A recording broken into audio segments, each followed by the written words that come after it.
Really dead, but it tastes really good. And like the ambassador said, it's really healthy for us. And you cleaned your plate. Yeah. Does it make you want to go to Singapore one day? Yeah.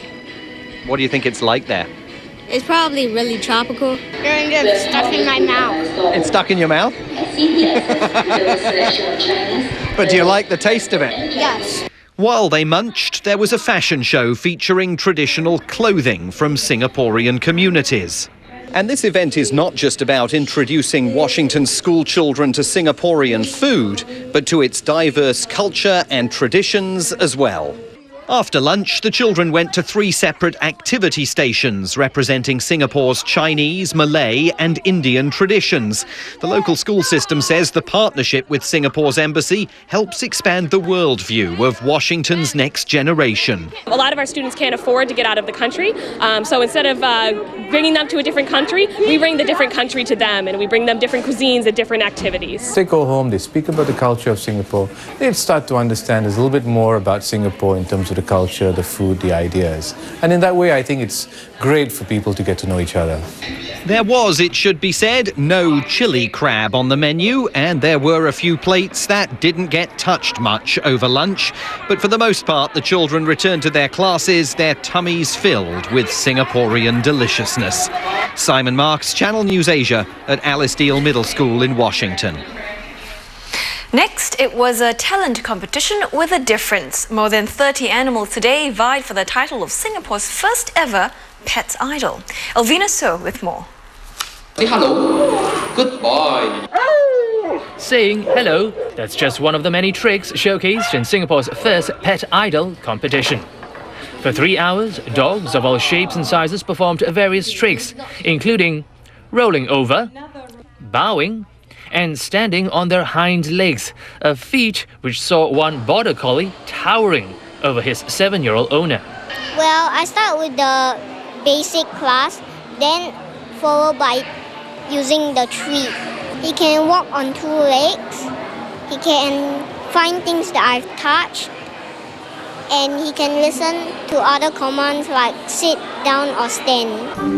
And it wasn't just dogs with a competitive itch to scratch, as furry felines took to the stage to strut their stuff, and birds displayed their vocal talents. One more time, cat. Good boy. One more time. In the hopes of making it through the first qualifying round of the contest. Far from bird-brained, these feathered friends also show their prowess in simple games. But their training is anything but easy. Sometimes he gets very angry, and sometimes you need to get that anger from the bird in order for him to be even more motivated. Some proud owners also took the opportunity to showcase multiple pets at the same time. The theme today that I'm presenting is more on the presentation of peace and harmony within animals. So I'm showcasing that the potential enemy, the birds, the cat, the dog, they can coexist without any caging and leashing. While many were there to compete and were busy sniffing out the competition, some were there to simply enjoy the show. They don't have much talents other than looking cute. And clearly the owners love them just the way they are. And that does it for Singapore Tonight this Sunday evening. But don't go away. Coming up after the break, that's IT Uploaded. Samsung takes on Apple on its own turf with the launch of the new Galaxy smartphone in New York.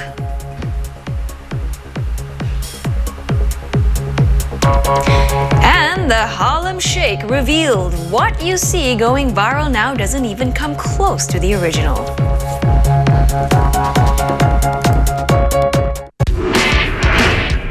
Thanks for joining us. What drives you? To beat my personal best. To represent Singapore in F1. Steady lah!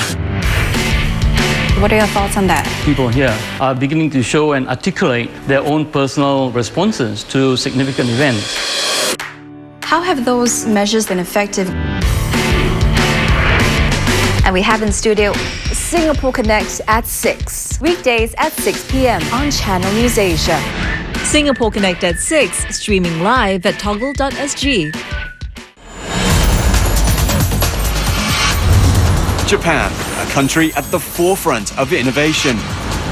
but its dynamic infrastructure is at the mercy of deadly earthquakes. In Fukuoka City, cutting-edge automation technology may save the day. But will the next big one hit before this boomtown can ensure its survival?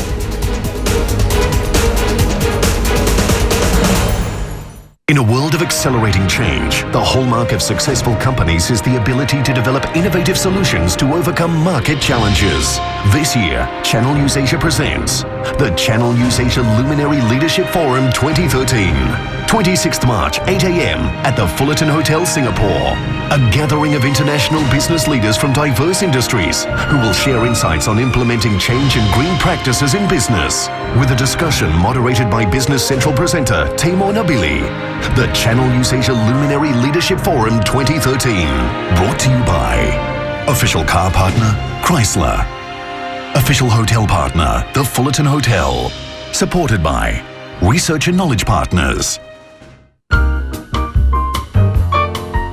Whenever you are in Asia for business or leisure, check into one of Accor's fine hotels and stay in touch with the latest news developments with Channel News Asia.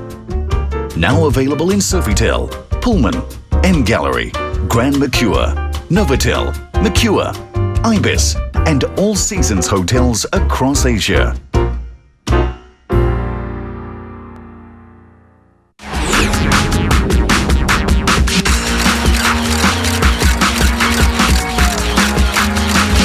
That's IT Uploaded. Hello everyone, I'm Timothy Go. Thanks for staying in on That's IT tonight. Well, Samsung is serious in maintaining its smartphone dominance. So, less than a year after the Galaxy S3 launch in London, it is launching the next Galaxy. This time around, it is rubbing it in Apple's face, doing it in Apple's own turf in the United States. So will this device live up to the aggressive tactics? Channel News Asia's Stephen Fee is at the glitzy launch at New York's legendary Radio City Music Hall. Samsung's rollout for the Galaxy S4 was a decidedly New York affair. Dancers and a live orchestra reminiscent of a Broadway show, all part of a marketing blitz to unveil Samsung's newest handset to a crowd of hundreds at the city's famed Radio City Music Hall. Compared to its predecessor S3, it's bigger.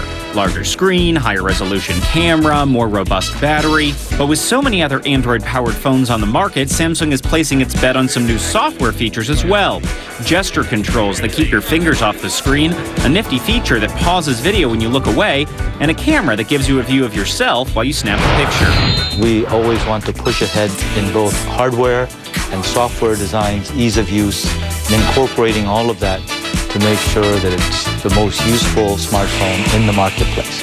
I think that maintaining the lead as a smartphone is its #1 objective. Indeed, Samsung is the global leader in smartphone sales, but Apple's iPhone outperformed Samsung during the holiday quarter, and the decision to hold the unveiling in New York seemed to take aim directly at Apple's dominance in the U.S. New York is an exciting city. Everybody wants to come in, and it's the center of culture and center of, diversity. And also, U.S. is one of the important countries for Samsung. The new Galaxy S4 is slated to hit store shelves in April, and Samsung is rolling out all of its marketing power. They have a lot of competitors out there, and while they're the #1 smartphone globally right now, they know that they'll have to use all of their heft to keep that position. The features are great, but when you pair it with the bombardment of commercials and teasers and online campaigns, it becomes fairly unstoppable. I call it sort of a runaway train at this point. Over the last year, Samsung has increased ad spending on mobile devices. In addition to flashy TV ads, they organized a flash mob-style dance performance in New York City's iconic Times Square. But despite all the glitzy events here in the U.S., Samsung officials say they see major growth potential in untapped markets in Asia. I think it will be giving us a lot of chance to grow. So I believe Galaxy S4 will be another sort of step forward to get closer to Southeast Asia. Stephen Fee for That's IT in New York. Well, speaking of New York City, what I'm about to talk about next has nothing to do with New York's Harlem Borough. In fact, the Harlem Shake meme didn't even start there. Do you know where it started? Do you even know why it became an internet sensation? Well, here's why. The Harlem Shake is a YouTube generation dance phenomenon. The dance is to the song of the same name, performed by electronic musician Bauer, and it's quite easy to produce. A masked person usually starts dancing alone, while others, oblivious to his antics, go about their own thing in the same room. But at the exact same point when the bass drops, the room explodes in a frenzy of dance. It is made even more amusing with the jump cut technique of editing, the costumes, and the masks. The very first Harlem Shake video was created by a group on Facebook calling themselves the Sunny Coast Skate. Their video has over 20 million hits. Since then, countless videos have popped up, from news anchors to airline passengers, the Norwegian Army, and just about everyone else. Though it is entertaining and funny, a group of minors did it and were fired. Their bosses said they compromised their own safety. The U.S. Federal Aviation Agency is also investigating this video for possibly violating in-flight safety regulations. Well, this group in Mexico put in a lot of depth to the Harlem Shake. All right, it really is not that funny without the music, so here. But take a look at this. This is the real Harlem Shake dance, created in Harlem, New York, back in the 70s. And as you can see, it has no resemblance whatsoever with the current craze.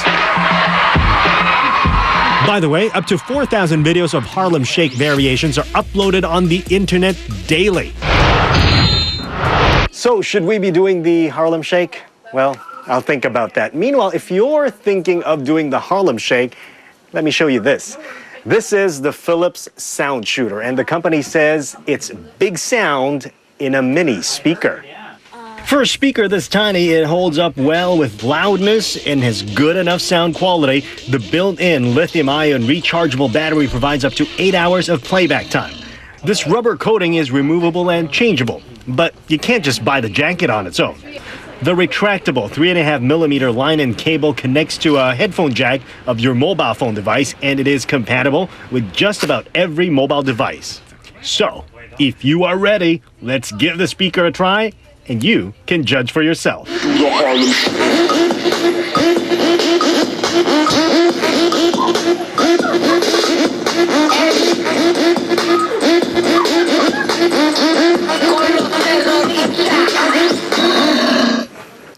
So what do you think?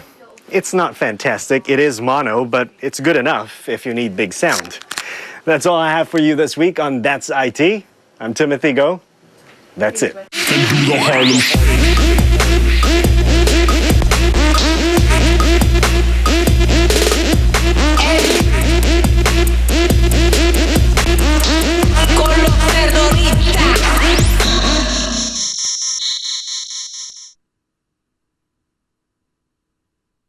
Monday on AM Live. Is gold losing its shine for investors? Prices are far off the highs of 2011 and the outlook debatable. We explore the investment potential. Rare European art 12th to 18th century, a collection worth millions is in town. We'll give you the guided tour. And on Chatterbox, we ask you, are you tidy or messy, and what does this really say about you? Tell us what you think on our Facebook page, and we'll get talking Monday on AM Live.